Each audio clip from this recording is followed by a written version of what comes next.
ब्रज का वास मिलता है एकदम साधारण। ब्रजवासी को भगवान क्यों प्रेम करते हैं? ब्रजवास और ब्रजवासी एक ही है दोनों। ब्रजवासी को भगवान इसलिए प्रेम करते हैं कि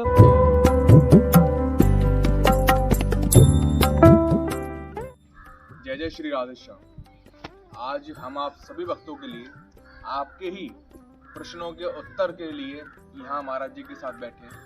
आप सभी भक्त जो कहते हैं कि भैया ब्रजवास कैसे मिलेगा, हम ब्रज में कैसे आएंगे, या श्री जी की कृपा किस तरह होगी जैसे हम ब्रज में आ पाए, जिससे आज उसी सार के लिए हम महाराज जी आप सभी भक्तों को उस हर एक बात के बारे में पूर्णतः उत्तर क्लियर करके आपके लिए लाए। तो महाराज जी राधे राधे। राधे राधे। जैसा कि भक्त पूछते हैं कि हमको ब्रजवास कैसे मिलेगा या ब्रज में हम कैसे आएंगे, राधा रानी की जी की कृपा किस तरह होगी, तो कृपया कर आप उस सवालों के जवाब सभी भक्तों को दें। सभी भक्तों को राधे राधे।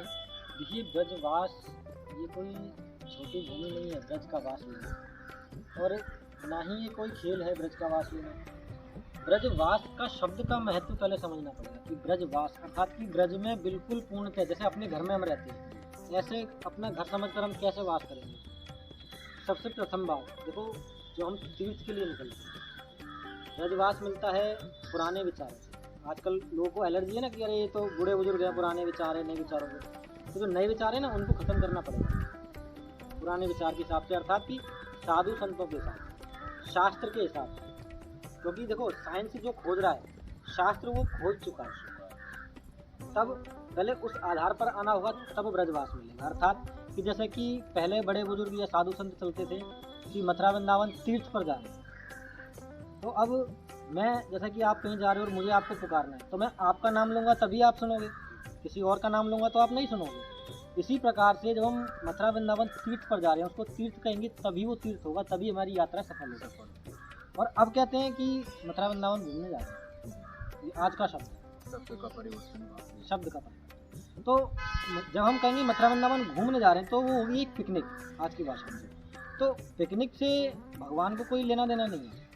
आप पिकनिक के लिए कहीं भी जाओ, भगवान के दर पर आए हो तो एकदम छोटा सूक्ष्म रूप, जो कि प्रभु मैं दीनहीन हूँ, मेरे अंदर कोई बुद्धि नहीं है, मैं कोई पूजा पाठ नहीं जानता, बस आपके दर्शन के लिए आऊँ, अपने चरणों में वास दीजिए। ब्रज का वास मिलता है एकदम साधारण। ब्रजवासी को भगवान क्यों प्रेम करते हैं? ब्रजवास और ब्रजवासी एक ही है दोनों। ब्रजवासी को भगवान इसलिए प्रेम करते हैं कि ब्रजवासी जो है एकदम नादान है, उसके लिए राधा और कृष्ण यही चीज़ है।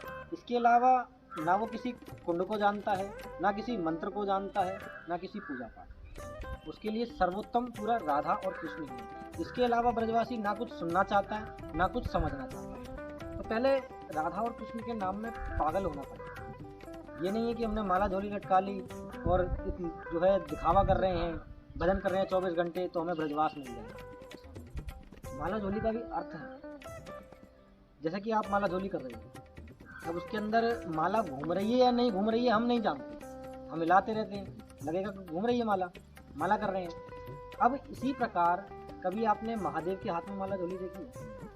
महादेव या जो तपस्वी थे, तपस्वी कभी माला झोली नहीं देखी, वो उनके हाथ हमेशा ऐसा करके होते। ऐसे क्यों बैठते? क्योंकि देखो, मनुष्य को जो भगवान ने बनाया है, भगवान ने मनुष्य को बनाया ही इस प्रकार से है माला झोली की तरह। तो अंदर माला घूम रही नहीं घूम रही कोई नहीं दिखता। इसी प्रकार जो हम सांस ले रहे हैं वो कौन सी नस में अंदर जा रही है, कहाँ जा रही है, हम नहीं देखते, हमें नहीं पता। खाली एक डॉक्टरों ने कहा कि वो फेफड़ों में जा रही है अंदर, लेकिन फेफड़ों में कहाँ जा रही है अंदर, ये भी किसी ने नहीं देखा, कौन सी नस में से होकर जा रही है।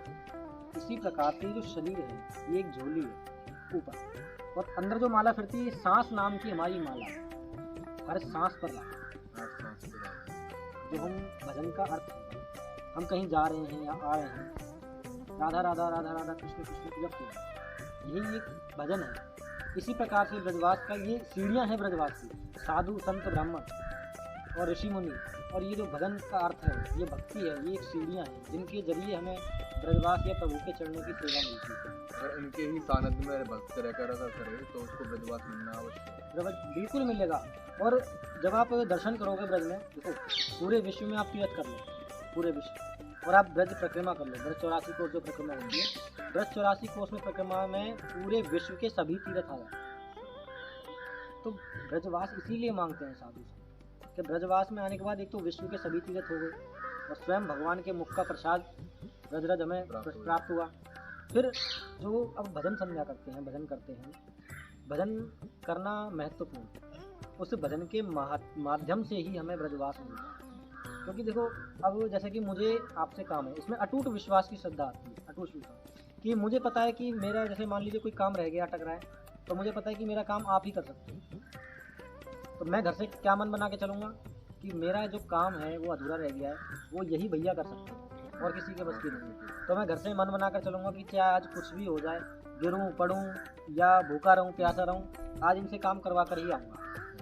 लेकिन जब उसमें एक तिल के बराबर विश्वास घटक जाता है, अर्थात कि मुझे लगता है कि इनके अलावा कोई और भी काम कर सकता है, तो मेरे मन में क्या विश्वास आएगा कि जाता हूँ, करके देख के तो घंटे 2 घंटे इंतजार करूँगा, उसके बाद वहाँ चले जाएंगे, वो काम कर देंगे, चाहे वो करें ही ना, लेकिन विश्वास हमारा भटक गया। इसी प्रकार से कुछ लोगों को आपने देखा होगा, अभी वृंदावन चल रहे हैं, पहले परीक्षा लेते हैं, जब कुछ काम नहीं बनते हैं तो कुछ लोग ऐसे हो जाते हैं कि अब तो भैया चलो महादेव को पूछते हैं, ठीक है चलो अब वैष्णो देवी चलते हैं, विश्वास डगमगा जाता है। विश्वास, अटूट विश्वास रखना पड़ता है। तो नर नारायण एक भगवान ने, ये जो रास होता है, रास के अंदर पुरुष क्यों नहीं है, स्त्री ही स्त्री है। क्योंकि देखो स्त्री जब मृत्यु होती है या पुरुष की मृत्यु होती है तो उसको स्त्रीलिंग ही कहा जाता है, जिसकी आत्मा भटक रही है, मुक्ति नहीं पा रही है। तो ऐसा तो नहीं है कि आदमी मरा तो उसको हम कहेंगे कि ये भटक रहा है, उसकी आत्मा भटक रही है, क्योंकि नर नारायण एक है। अब हरिद्वार जाने के बाद हम ये तो नहीं कहेंगे प्रभु मुझे मृत्यु के बाद हरिद्वार में जगह देना, या वैष्णो देवी या शिवजी में प्रभु मुझे अपने चरणों में बांध देना, वैकुंठ या स्वर्ग मांगना। प्रभु का धाम सबसे ऊंचा धाम वैकुंठ धाम माना जाता है। नर नारायण एक इसीलिए कहा जाता है, और स्वयं राधा रानी ने भी कहा है कि जो नारायण की शरण में आ गया, भक्त की लीला हुई, तो जो नारायण की शरण में आ गया, जिसको नारायण तार दे कर ही जाता है। और नारद जी को जब पढ़ोगे तो नारायण और नारायण दोनों एक। तो नारद जी को शास्त्र के अंदर भी बताया गया ऐसा कि नारद जी के दर्शन जैसे हो गए, उसे भगवान मिलेंगे ही मिलेंगे। इसीलिए नारद जी को आपने देखा होगा डायरेक्ट एंट्री है उनकी, गोलोक में, वैकुंठ में, सब जगह वो जा सकते हैं, सभी देवताओं के पास डायरेक्ट जाते हैं। तो ब्रजवास पाने के लिए पहले उस साधना में डूबना पड़ेगा, उस नाम के अंदर डूबना पड़ेगा कि राम से बड़ो राम को नाम में डूबना। देखिए जैसा कि महाराज ने बताया कि ब्रजवास या ब्रज में आने की जो इच्छा रखते हैं उनके लिए सबसे पहले ठाकुर जी के श्री चरणों के लिए उनके नाम के रस में डूबना पड़ेगा। अंततः एक ही जगह श्री ठाकुर जी के श्री चरणों में विश्वास रखिए कि कभी ना कभी उन पर कृपा होगी, कभी श्री ठाकुर जी, श्री राधा रानी जो उन भक्तों पर कृपा करेंगे और ब्रजवास होंगे। अंततः विश्वास को इधर उधर ना रखें या भक्ति को कुछ दूसरा रूप ना दें, जो स्वरूप है भक्ति का उसको प्रेम से ठाकुर जी के चरणों में रखें और तभी जाकर आपको ब्रजवास मिलेगा। अंततः राधा नाम परम सुखदाई और बसते ही कृपा करे यदुराई।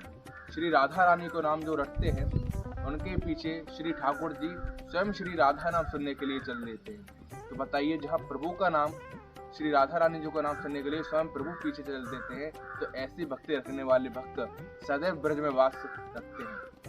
तो इसी तरह अगर आपको और भी कोई प्रश्न पूछना हो तो कमेंट में आप पूछ सकते हैं, इसके ऊपर हम आगे भी वीडियो बना देंगे। आप सभी भक्तों को राधे राधे।